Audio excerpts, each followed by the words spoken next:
Hello, it is now midnight. I'm Roy Michaels, and you are listening to The Mystery Hour on 91.9 FM WMEB, Orono, Maine. You are in your house.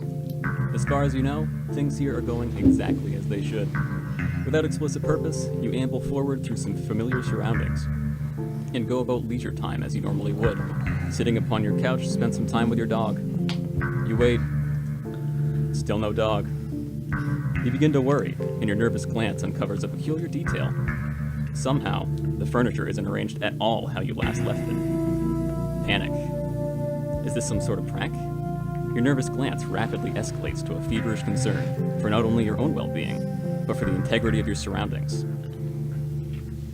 As you register your environment, fear subsides and confusion sets in. Somehow, the familiarity is unchanged, and while this doesn't make the situation any less disorienting, the gears in your mind turn enough for you to conclude that you've been here before.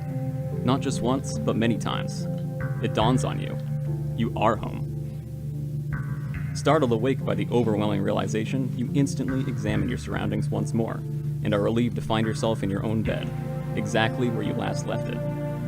It's been more than 10 years since last moving from your childhood home, and yet the architecture is stained so thoroughly upon your subconscious that you still find yourself lost in the uncanny, labyrinthine familiarity of past abode. And that brings us to dreams. How do they influence us? What can we do to influence them? Tonight, we shall explore these questions and more through careful examination of our mind's darkest, most mysterious creations.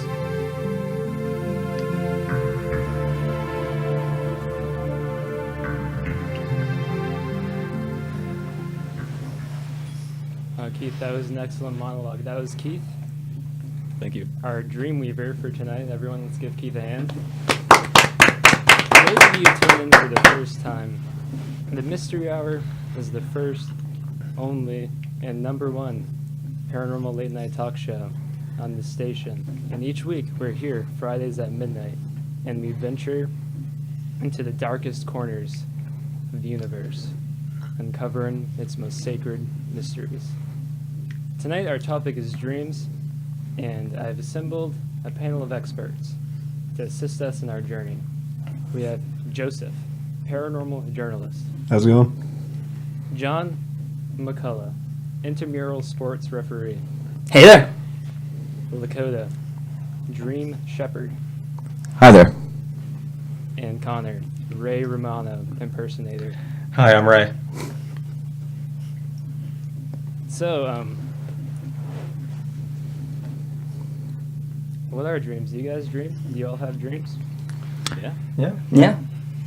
Some people argue that dreams are just random information.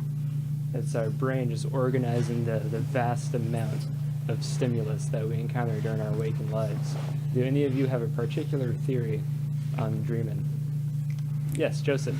Now, I don't want to just blast into it here, but I believe that some dreams could be subconscious from other universes, yourself from other universes just leaking into one another and connected through sleep. Does anyone have any thoughts on that? Yeah, so Joseph, you believe that you are, while sleeping or while dreaming, looking into a glimpse of another reality. I believe that's very possible. So it's like opening a portal, and you're just viewing the portal, and then when you wake up, the portal's closed, and you go about your normal life? Yes. Interesting. I like that. Thank But you. why? Why do we dream? Yes. I think we dream to learn more about ourselves and our daily lives, instead of just categorizing things and our subconscious making sense throughout the day. I think it's us just making sense of who we are as people. Oh, very thoughtful response. And that's exactly what I would expect from our dream shepherd. Excuse me, I think he might actually be a dream Sherpa. Sherpa. I am actually a Sherpa. Okay. So instead of just guiding us through a prairie of dreams like sheep, you are guiding us up a tumultuous mountain of dream. That is Symbolic. correct. Now, what was the last dream everyone had? Ooh. Who wants to start off? I can start off with one if you guys like. Yeah, of course. I had a dream that I was in my barn from back home, and King Kong was trying to break into the barn, and he smashed his head through the barn, and he said to me in a woman's voice, he said, "I'm glad this barn is so hard to break down because this is the first building I haven't been able to break down, and it gives me purpose." And then I woke up. That's amazing. Oh, I guess it's not extremely relevant, but was it like the 1950s King Kong, or was it the King Kong with Jack Black? Definitely the Jack Black one. Yeah, that makes sense. Yeah. Yeah. Oh, Yeah. that's So what- he was very CG and very polished. It wasn't like animatronic or stop motion King Kong. I don't think so, no. And you said King Kong had the voice of a woman? Yes, he or she did. Do you recognize the voice of the woman? It may have been the woman from the movie King Kong. Oh, that makes sense. Like they're melded together. Yeah. Have you recently watched the movie King Kong? I don't think so. It's even more interesting. Have you recently played the PS2 video game King Kong? About 3 years ago. Roy? I don't want to get too off topic, but while we're talking about video games and film, do you think in the future that streaming services will be available to us in our dreams? For example, while we sleep, we can watch our favorite shows and advertisements to, pay for the cost of the streaming service. Yes, Lakota, Dream Sherpa. I've heard of scientists trying to develop a way for us to actually watch our dreams while we're in the waking life. So this is a little bit different from what you're saying, kind of like the antithesis of it, but we'll be able to someday hopefully watch our dreams in our waking life and what we went through. Hopefully it wouldn't be too terrifying and like have some weird Freudian stuff going on, but... So, if that technology existed, could we reverse engineer it? Just get like an adapter in there and then do it that way? Yeah, that seems like it would make sense. I think that's probably what's going to happen in the future. I'm excited. I wonder if that will translate into cinema. If we can just take our dreams and chop them up and put them in the theater. Do you think there would be a market for that, or do you think if the technology existed, everybody would be an auteur of their own dreams and just posting everywhere, YouTube? Yes, John?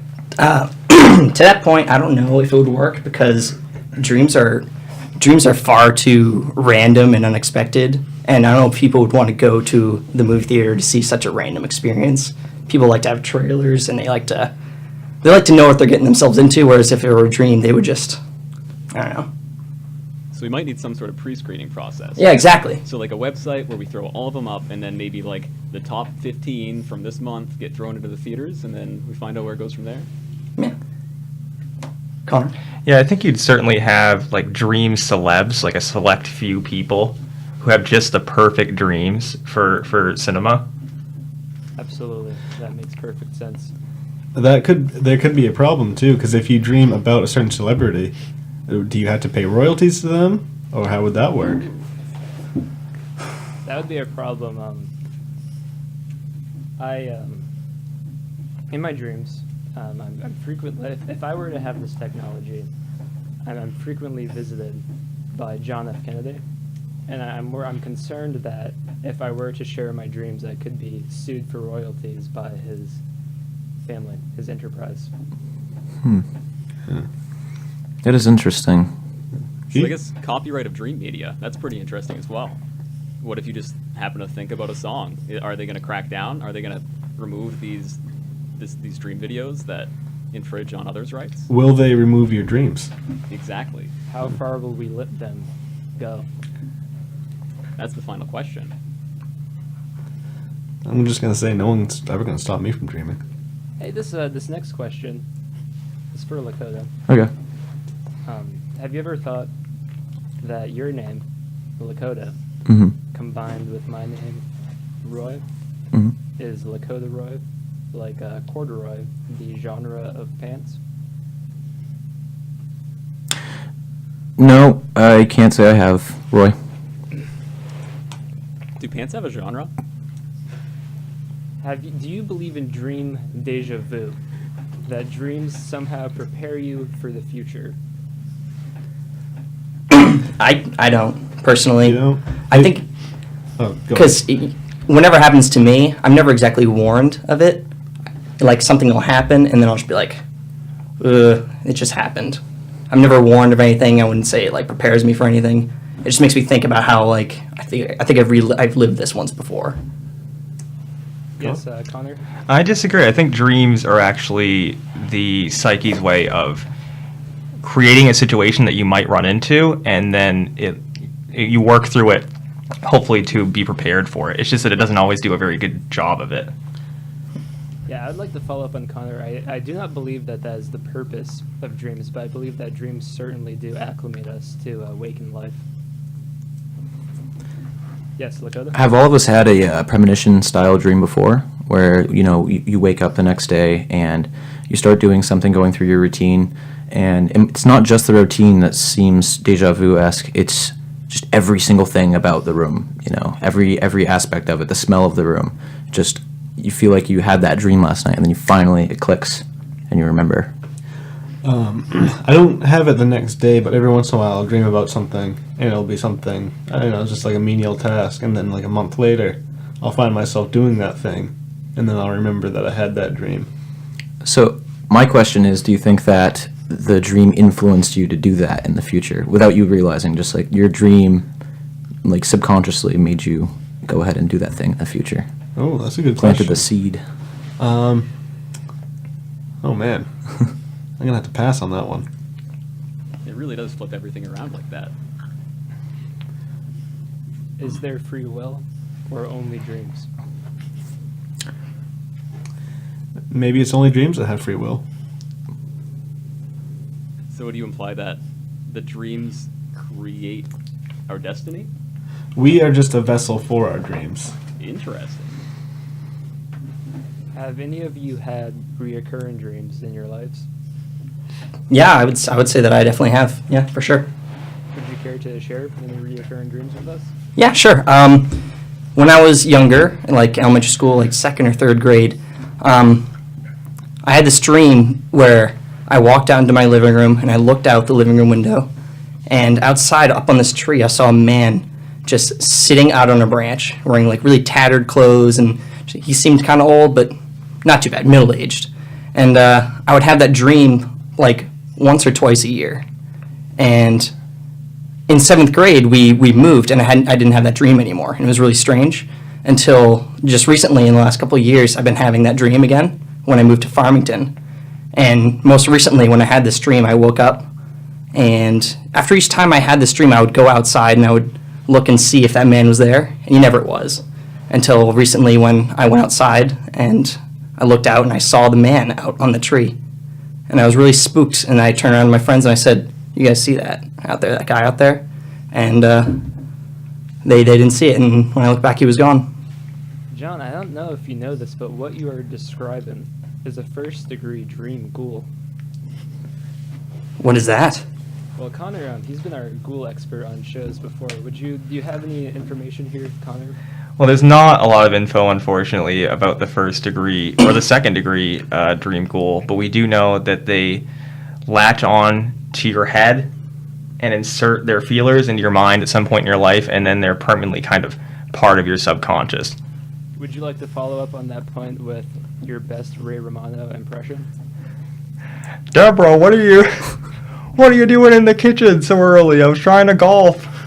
Excellent. Really good. That was one of my favorite episodes. Uncanny. Now back to, let's step away from Ray Romano for a moment and get back to reoccurring dreams. What do you think the significance of a reoccurring dream is? Keith? I would argue that, kind of going with what Connor was saying and against what John was saying in some light, that the recurring dream could be attempting to prepare us for something that it believes, our subconscious believes is truly important. So maybe a certain situation, say a cruising down the highway in an unmanned vehicle in the back seat.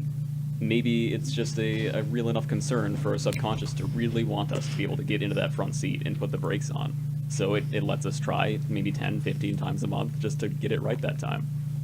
Yeah, absolutely. The thing, my opinion on reoccurring dreams, since they appear over and over again, the symbolism within them seems much more significant, much more important, and much more urgent for us to decode. For example, I have a recurring dream where I attend a semester of class, and I get to the end and I'm very excited, and then I find out that the entire semester there was one class that I never went to. I never stepped foot in the door, and it just tanked my GPA, and I have no idea what that means. Why do I have that dream so often? I think you're kind of preparing yourself for, you know, one of the things about dreams, I think, especially with recurring dreams, is it has to do a lot with almost this sort of inadequacy. Like Keith was saying with the car, like you need to get behind that driver's seat, you need to take the initiative. It's kind of the same thing. You're just preparing yourself with this perceived inadequacy that you know the end goal of that dream is you tank school. And so you just have that worry building up, and you know, I would think, in my interpretation of that at least, is that you're worried getting through school is going to be like this circumstance is going to come up and, you know, wreck the whole thing without your control of it. You know. Thank you for being my Sherpa You're welcome. in my dreams. That's what I do. On my dreams, not in my dreams. Sometimes I'm there. I have dreamt of you, yes. That's correct.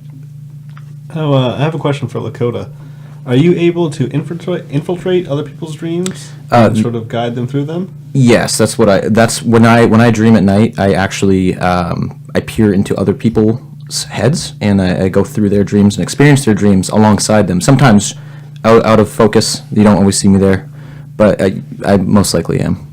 Now, are you able to have your own dreams, or can you only dream through other people? I do both simultaneously. Oh my! Yeah. Is there a second level of Dream Sherpa that Sherpas your dreams? We don't talk about that. Oh. All right. But yeah, I can't say anymore. Sorry. Connor?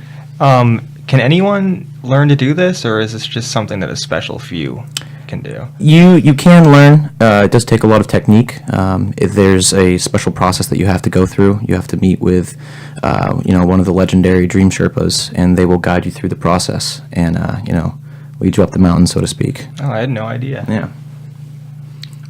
What made you decide to go into other people's dreams? What made you want to do that? I wanted to help people through it. It's just So it's voluntary. Like they ask you, you don't just go into their dreams against their will. Yeah, like you can tell with people's like alpha waves and everything, just giving off those negative energies, and when you feel that in the dream sphere, you have to go out there. They need you. Yes, Connor? Have you ever gone into someone's nightmare and gotten like too scared to help them? There have been cases. I don't really like to talk about it. There's some dark moments looming in people's heads. That's understandable. Yeah. That brings up another question. Can someone else's dreams harm you? Only if I allow them to. Sometimes when you're in that moment and it can get overwhelming, the dream just seems so real that if you let your mind slip for even a second and you think that you're actually in there, some harm could come to you. Keith? Do you have a way to exit the dream, or are you there for the full ride? Oh, it's usually voluntary. I can leave when I need to, when I know that they're able to, make it out okay, and everything's going to be okay with them. Thank you. Yeah.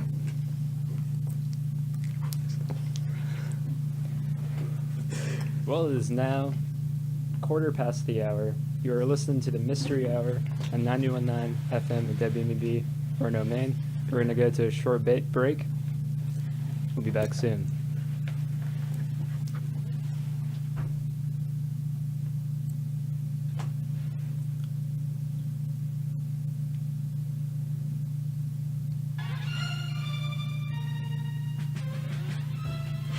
How good is your memory? I invite you to listen to the Camel Walk Production Radio Show. Nice. You played the Did you want us to keep talking after that, or was it just I don't know. saying for us to wrap it up? This is Bobby Hammond, what's next? Jammin' DJ. Is it decoding? WMCB 91. So we're just gonna have to like share more dreams and decode it. HD1 Oh man. That was good though. That was fun. You're a little. I'm a little too loud. Yeah, you're a little bit. It's okay. How's it here? I think that's good. Do it again. Is it good here? Yeah. Just let him know during the show. He's too loud. Just Okay, yeah. This is too loud. Yeah. I just have one of those voices that's really annoying is all. Yeah, you did. Yeah, me too. Yeah. I'll try to go something lighter like, yeah, you know. I can't believe you laid the impression on me. Couldn't do it. It was pretty good though, on the spot, like. Yeah, I had no idea where I was going with that. That was good. It was good. Like, that was like think fast right there.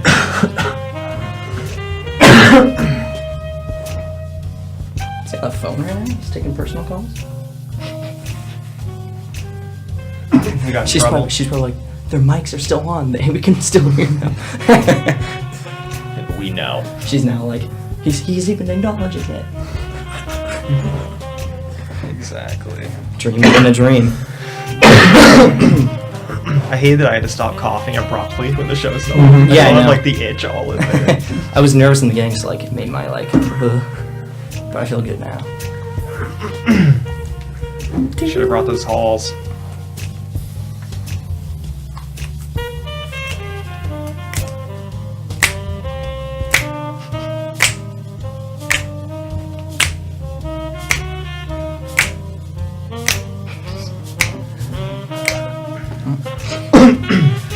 Wasn't he supposed to like leave our mics on so we could do this Are all we the in time? trouble? It was a great first 10 minutes. That was awesome. Yes, so we're gonna come back and do some dream decoding. So just we're share dreams and let's try to like make some meaning from them. And when I mentioned the teeth thing, someone should chime in and say that it's the manifestation of Sexual perversion or something like that. a deep fear of sexual inadequacy. Inadequacy. Yeah. Alright, who wants to do it? Let's decide now so we don't like talk over We each got like a other. minute, so I'll do the way you guys know. So what's the bit exactly? Now we'll figure it out. He's gonna talk. I'm gonna say it's time for the mystery from History with Evan Lane at some point, and then we're just kind of be like, Evan? It's just Evan Lane from the cab. He's not here. I like it. I'm gonna talk about how we got lost. Oh, yeah. I'll chime in, but that reminds me.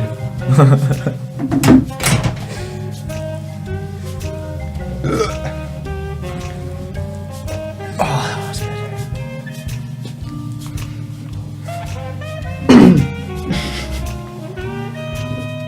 Getting hydrated.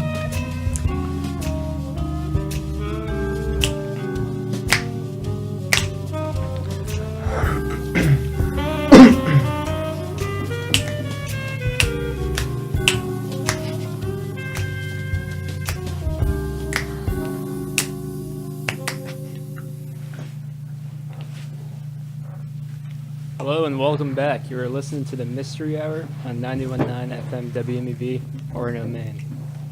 I'm Roy Michaels, and tonight we are exploring the oasis in which we retreat from the banality and existential horror of everyday waking life, dreams. Before the break, we shared different types of dreams, but now we're going to dig deeper into their symbolic meaning to decode the messages that they have for us, to prepare us for our everyday waking life.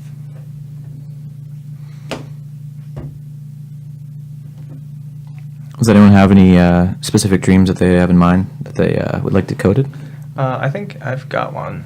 Yeah. When I was a kid, I used to have a recurring dream that I would slide down the slide at the McDonald's play place, and then it would be closed at one end, and I'd try to crawl back up, and it would be closed at the top, and I'd be trapped. So how would you decode that yourself? What did you get out of that? I think I was just a little bit claustrophobic.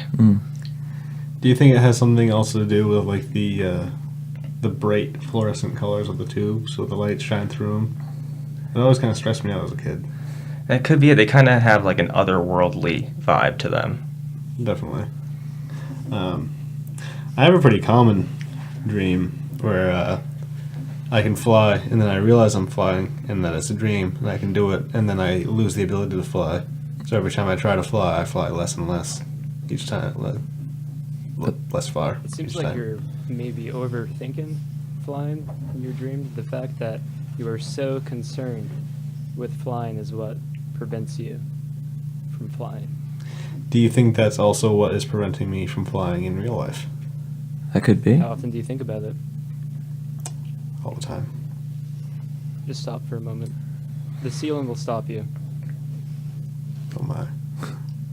I'm definitely getting lighter. I'm not flying yet because I'm still kind of thinking about it. He's not going anywhere. You don't know anything, Keith. Yeah, he's grounded.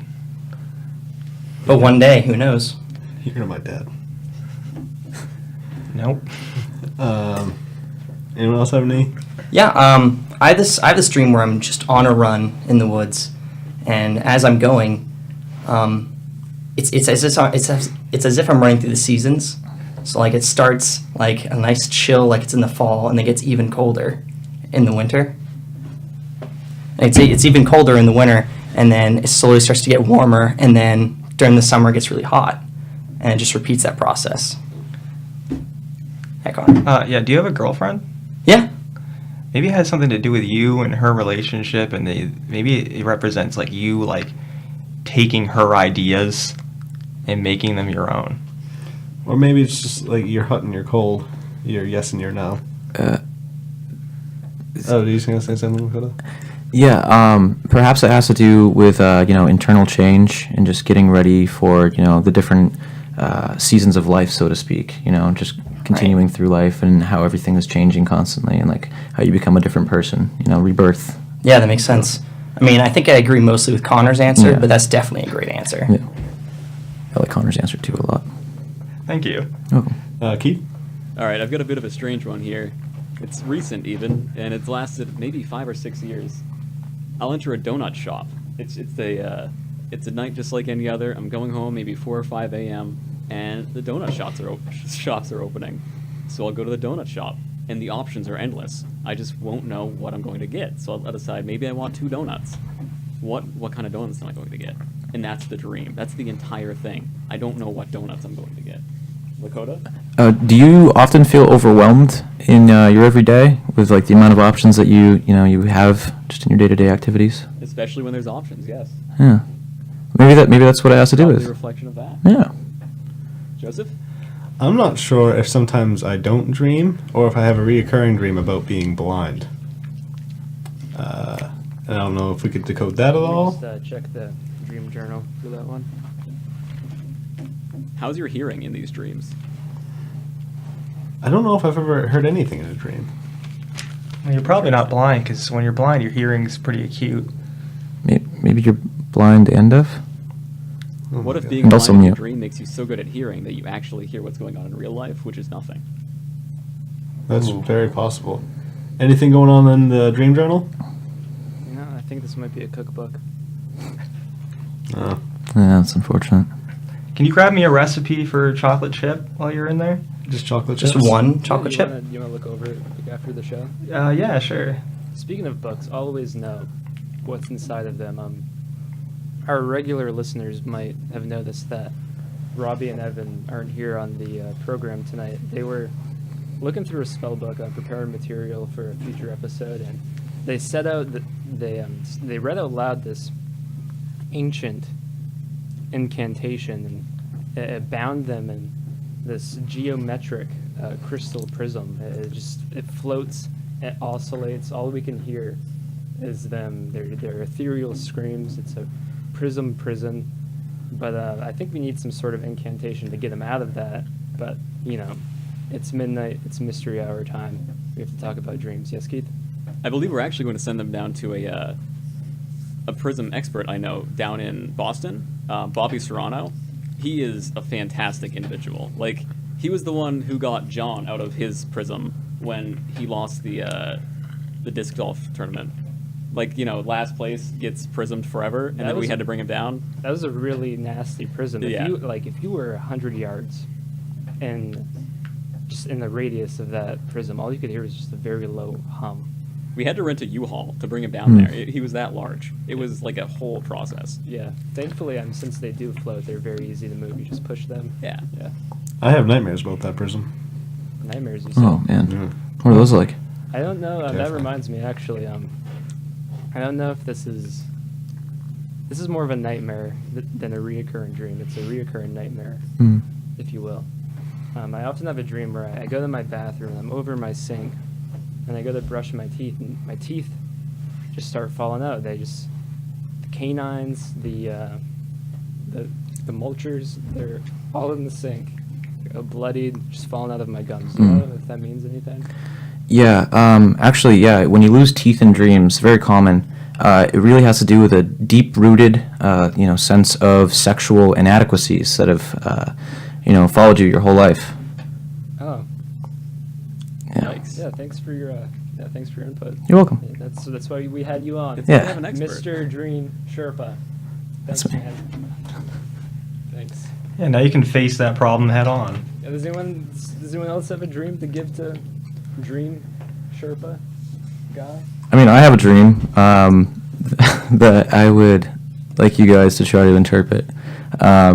This one was from a while back when I was living in Texas, and what happened was I felt I came into consciousness in this dream, and I felt like I was being hunted, and I felt like I didn't belong, and I had some friends there, people that I'd never seen before, right? And no one looked familiar, but I knew that I knew them, and we were all outcasts. And finally, like the lore of the dream started to catch up with me, and I realized it was like a genocidal future dystopia, basically, just run by fascists, and they were finding and killing people who had superpowers, and I was one of those individuals in this dream, and all of my friends, we were in this building huddled together, and we were getting shot at and stuff the whole time. And my superpower, just in case you're wondering, was the ability to travel through universes, like you were saying earlier, Joseph, to go to different realities using the dreamscape.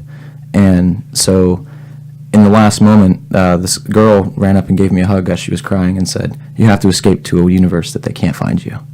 And so I entered the dreamscape and immediately woke up, and I was in my bed, and I was like, "Oh, yeah." Well, Texas can be pretty unaccepting of a lot of different kinds of people. So maybe you just felt like you didn't belong there. They didn't want you there, and you just wanted to escape. Actually, that makes a lot of sense. It was an interesting time. Yeah, Mike? So when you left this universe, Mhm. you woke up. Is that?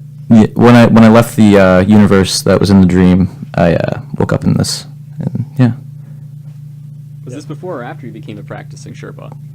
Oh, this was I want to say 2 months afterwards. Wow. Yep. Wow, yeah. Early Advent. Yeah. Very deep dreams. Very early in your career. Good talent. Well, yeah, like Connor said, I think it is mostly about just a fear of like people trying to squash out your independence. Mm. Yeah.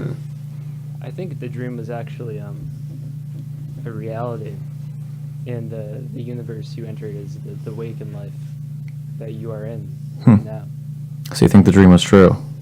Yeah. You're giving me an existential crisis right now. But What was the Edgar Allan Poe quote? is all that we see or seem but a dream within a dream? Very deep.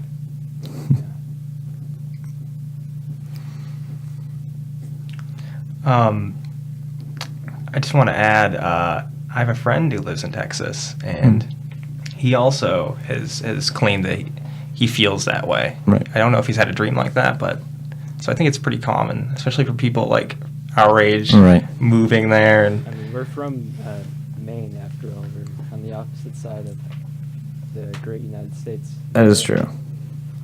I mean, the population of the city I was living in at the time was larger than the entire state of Maine, so that must have had something to do with it, I would assume.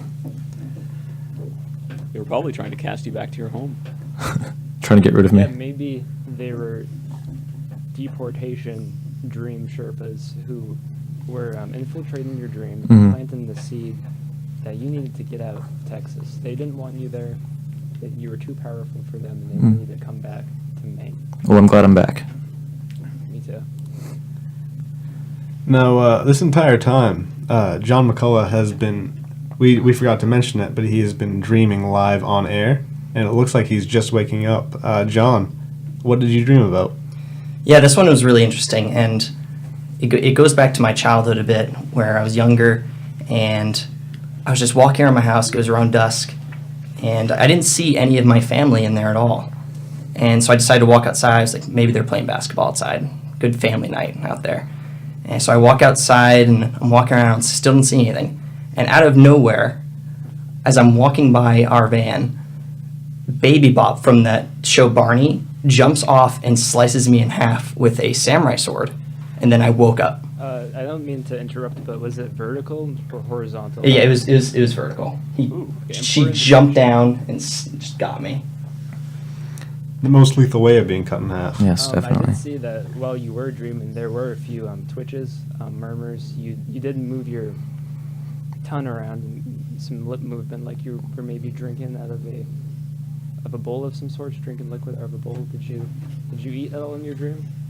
No, I didn't. Because your legs, your little legs were kind of twitching around, as if you were. Was that when you were startled by? I would definitely say it was more that I was nervous during the dream about what was happening. I was a young kid and I just didn't know where anyone was. Yeah. I saw his legs like making like a running motion. What were you running from, John? Honestly, I'm not really sure. I think I was just really scared because I'd never been home before, home by myself. I guess so. What do That you is think? scary. What do you think this dream means? Well, I never really liked the show Barney, so on a really simple level, it could just be like personifying how much I really didn't like it, and like, I don't know. Did you have a traumatic childhood? No, I wouldn't say so. I mean, I've had my fair share of downs, but nothing out of the ordinary. Good. Yes, Keith. Do you suppose that Barney may be getting revenge for all the negative energy that you've been storing within your mind over all these years? It is possible because I never really understood why there would be a purple dinosaur, and it really frustrated me because I used to love reading those history books about dinosaurs, and I used to saw the pages of them tearing apart stuff, and Barney just didn't exemplify any of that. Not much of an evolutionary perk to be purple. No, like what's the benefit? Well, on Earth, that may be useless, but elsewhere, that could be a very valuable. Very asset. true. Yeah, I always suspected he was from like a purple planet of some kind. Somewhere in the fuchsia. Yeah. So he's an alien dinosaur, is what you're saying? Well, let's save aliens for another Let's save that. episode. Yeah, that's true. Let's Okay. save that for the alien episode. Yeah. And the dinosaur episode. Yeah, we don't want to use up all of our content tonight. Yeah, can't use all of our speculation. So let's do one more dream decoding. This is a dream I've had quite often through my childhood, and I was terrified of. Hands were always getting me in my sleep. They'd just grab at me, pull me underneath the bed, and there's this guy. He kind of looked like Danny DeVito, but his hair was much longer and he was much more evil. And he would often try to get me and pull me under. And I remember just absolutely being terrified of this throughout my childhood, like every night before bed. And in one dream, he was fought off by my uncle, who fought him with a Sharpie marker. They had a Sharpie marker duel. It's absolutely absurd. And this was a reoccurring theme in dreams after that. If you had to stop him, to get him with a Sharpie. Yes, look at it. One final point before we go to break. What level was that dream ghoul, would you say?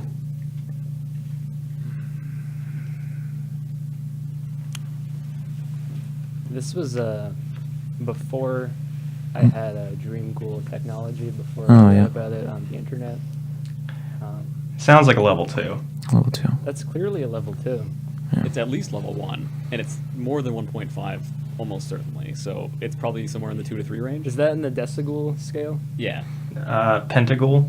Oh, is it I think it's dodecaghoul, actually. I don't think you Hexaghoul. can say pentaghoul anymore. No, it's an archaic term. It's kind of the Pluto of the ghoul world. Yeah. World. Hmm.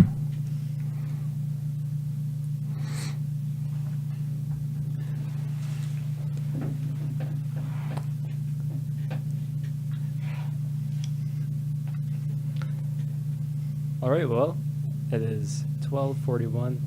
You're listening to the Mystery Hour on 91.9 FM WMB, Orono, Maine. I'm Roy Michaels, and don't start dreaming just yet, because we're going to go to a break, and we'll be right back.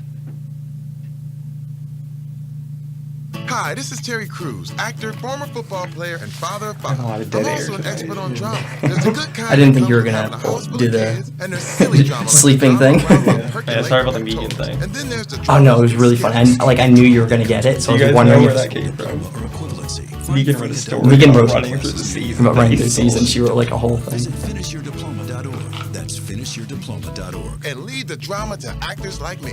Brought to you by the Dollar General Literacy Foundation and the Ad Council. Hello and welcome back. You're listening to the Mystery Hour with me, Roy Michaels, and some other guys. Tonight we are exploring the concept of dreams and how they're an escape from reality, where our hopes, not to be redundant, but our dreams flourish. But let's step back and think about it as a venue where we are forced to watch our darkest and deepest fears play out. I'm talking about nightmares. And to get started, could any of you share your most vivid nightmare? Before we do that, I'd like to say, if you have nightmares a lot, you can hire people. For instance, I have a helper named Drew Esterbrook, and what he does is whenever I have nightmares, he's in the room throughout the night, and whenever I have nightmares, he soothes me when I wake up in a sweat, and he wipes the sweat off me. It's a little expensive, but it's extremely worth it if you have nightmares most nights. But Speaking of sweat, very he sweaty. wipes the sweat off you? Yes, Microfiber towel? absolutely. Okay. Yeah, speaking of sweat, I've noticed that my most intense nightmares, the ones that have stuck with me throughout the years, occurred because I was simply too warm. I think it's sort of a defense mechanism to wake me up. So if I ever get too warm, I'm just forced to have an awful nightmare. Then I come back to the real world.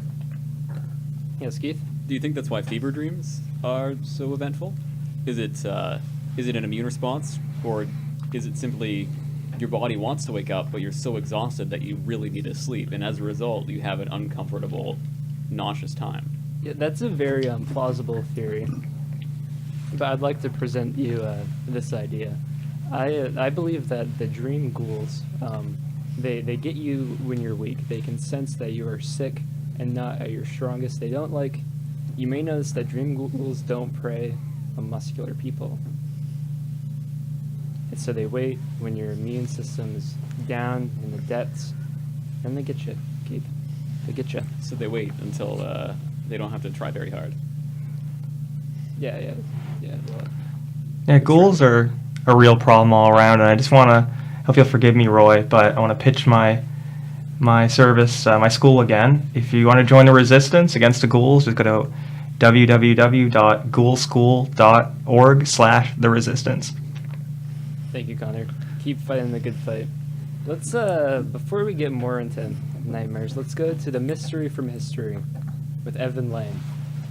Evan, take it away. Is he here? He is stuck in the prison, remember? Oh, right, yeah. And Rob, then Gonna be about another week before he gets out. Robbie's never Sleep really been one to double check his spells, and then Evan was just kind of caught in the crossfire. Well, I don't want to fill the role of Evan, but I do have a dream story from history, from ancient China, actually, if you guys wouldn't mind hearing it Take real it away. quick. Yeah, Oh, yeah, this is the Lakota. all right. All our right, so resident Dream Sherpa. this is translated from ancient Japanese from, I believe, 300 BC. Once upon a time, I, Chuang Cho, dreamt I was a butterfly, fluttering hither and thither, to all intents and purposes a butterfly. I was conscious only of my happiness as a butterfly, unaware that I was Chow. Soon I awaked, and there I was, veritably myself again. Now I do not know whether I was then a man dreaming I was a butterfly, or whether I am now a butterfly dreaming I am a man. Between a man and a butterfly there is necessarily a distinction. The transition is called the transformation of material things. So yeah. Very thought-provoking. When a butterfly loses its wings, is it just a caterpillar again? That's a good question. Case in point, what I just said. It's really quite beautiful. You know, going off of that, what exactly makes a nightmare? Are you scared? Are you just are you just distressed? Like, what exactly makes a nightmare a nightmare? Well, that's a good point, because sometimes, a dream can be very good, but waking up from it is, it's a bad thing. So does that make it a nightmare? Because, once you're in the real world, you're actually kind of distressed because you've lost all that stuff. Like if you dream about having a lot of money, and you wake up and you don't actually have that money. Is that a good dream or a bad dream? So is waking life at that point the nightmare? Oh, That's a good very good idea. point. Can I talk about a nightmare I have a lot? Yeah, I suppose. Thank you, Roy. I have nightmares about a giant snake that coils around me and crushes me to death every night, and it's not every night, but most nights. And I'm not afraid of snakes, but I always have that nightmare. I think it might be an interdimensional snake killing off different versions of me, and it's just like the consciousness of my dying bodies are trying to warn me about the snake. Do you have any thoughts on that? How long do you think before it finds you in this reality? Not long enough. I'd like to just chime in here, Roy Michaels. Do you think that your fear of snakes? I do not have a fear of snakes. Do you think your dream fear of snakes is influenced by society's viewpoint towards snakes? This is very prevalent in the Indiana Jones movies. In society, snakes are just these slithery villains that you don't want in your lap, in your hair. I don't think so. I used to have a snake, and I really liked it. What was his name? Snaky, actually. Snaky? Okay. I was very young. I had to get rid of him because he had a rare disease. Every time he shed his skin, it would not come off his eye; it would get stuck, and we had to give him to a pet doctor that lived down the road. His name's Dr. Dill. Didn't like him very much. A pet doctor. Pet doctor. Can't think of the name. Veterinarian. There we go. Nailed it. Yes, Connor. Could the dream represent the grief of losing Snakey, like suffocating you because you miss him just that much?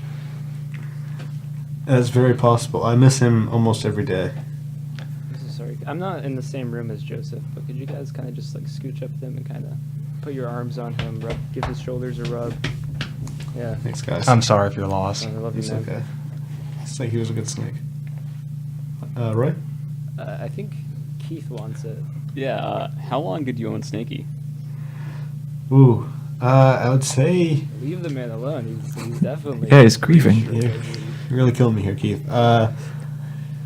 It wasn't too long because he was not very big, and I know that...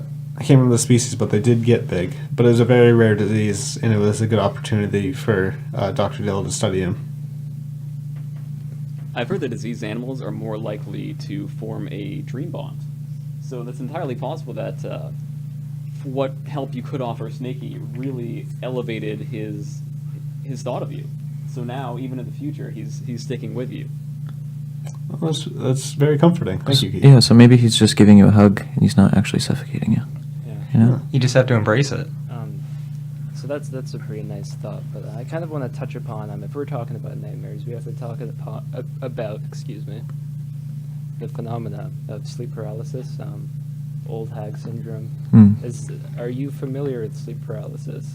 Yeah, I am actually. I have it a few times a month, usually on average. It's a pretty intense feeling. Have you ever had a sleep paralysis hallucination? Oh yeah, my first one was when I was 8 years old. I was sleeping on my dad's couch, and I had an out of body experience, and I flew up above my body into the corner of the room, and just saw myself sleeping there on the couch, and I couldn't move or anything. And I thought I died actually, just because I was 8 years old. I was like, oh, I guess I'm dead now. This is what this is like. Well, I mean, that's just dreams. Like we said earlier, acclimating you to real life because that you are mortal. You will die, and it's good that you thought about that at 8 years old. Yeah, still think about it every day. Yes, Yes, Connor? I actually have sleep paralysis a few times a month too, and I had a dream recently. I couldn't move and I was on my bed, Yeah. and I was trying to flip myself off the bed to wake myself up, and I flipped off the bed, and an invisible hand, grabbed me and just pulled me across my floor into a dark abyss in the corner of my room, and then I just kind of like jerked awake. Yeah. It was really frightening. Yeah, when I have sleep paralysis, I often try to use head movements to kind of wiggle myself out. Right, I try to scream, so someone can help me. Right. But Head movements are dangerous because you could injure your neck. Just fair warning about well, I that. always sleep with a Sleepy Time neck brace. Oh, okay. Yeah, it's on my Amazon reviews if you kind of want to check Oh, it out. absolutely. It's not Stuffed animals help too. Yeah. So.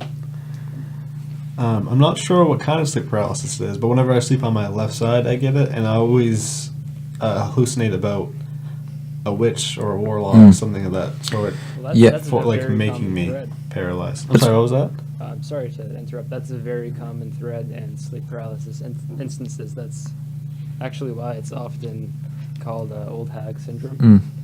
Yeah, usually like a witch type woman will be like at the foot of the bed, or strangling you or something like that. Or a shadow person. Yeah, shadow people. There's sometimes demons that will sit on your chest. That's where like the term incubus and succubus come from. Like sitting on your chest, kind of suffocating you in that moment. Yeah, that's John. I think I've had not full body paralysis, but partial paralysis, where I've had a dream where a rock has like crushed my arm, Yeah.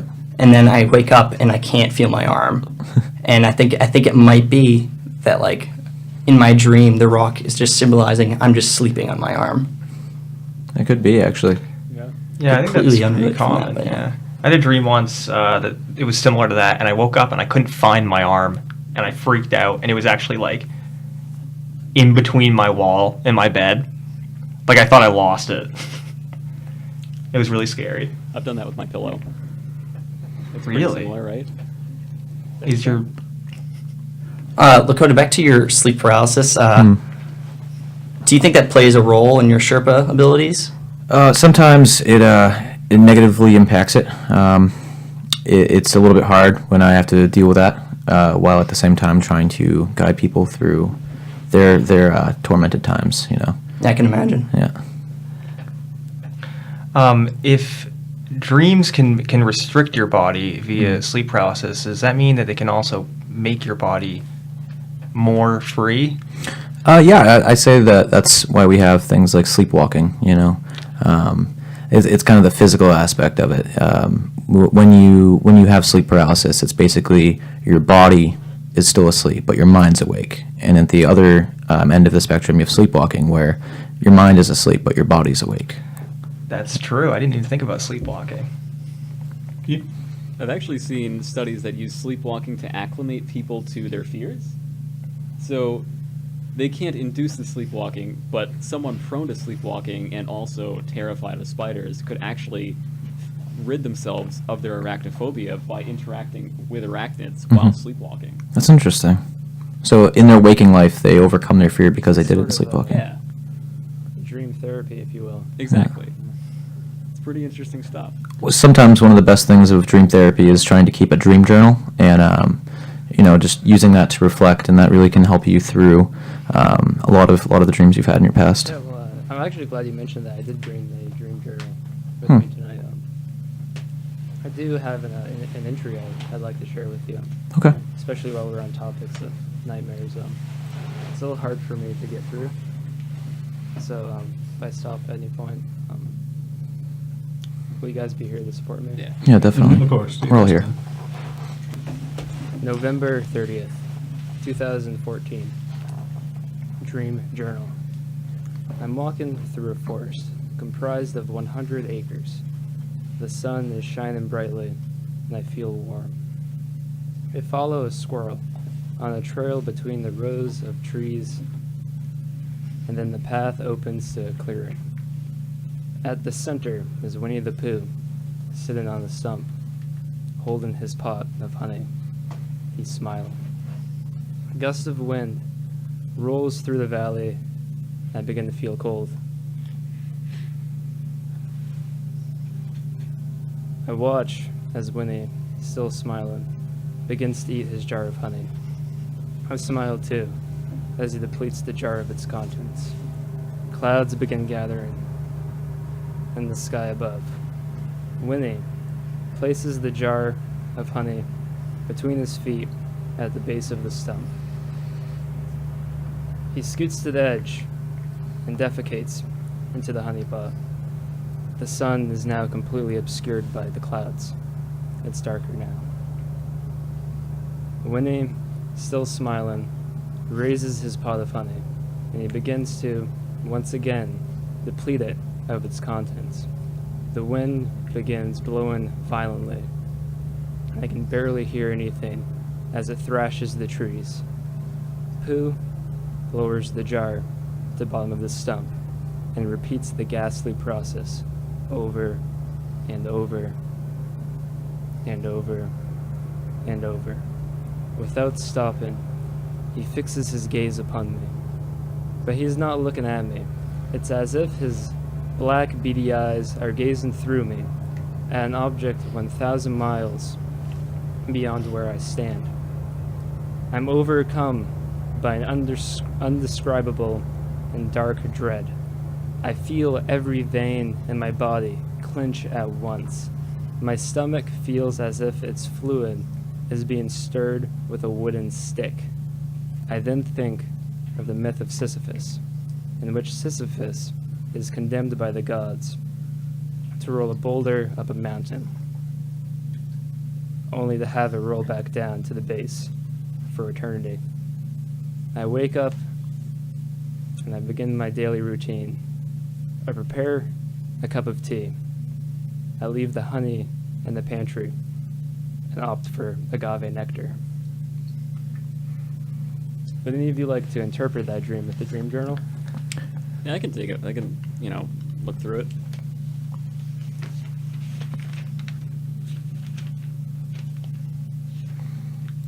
It occurs to me now that I don't actually know where to look for this.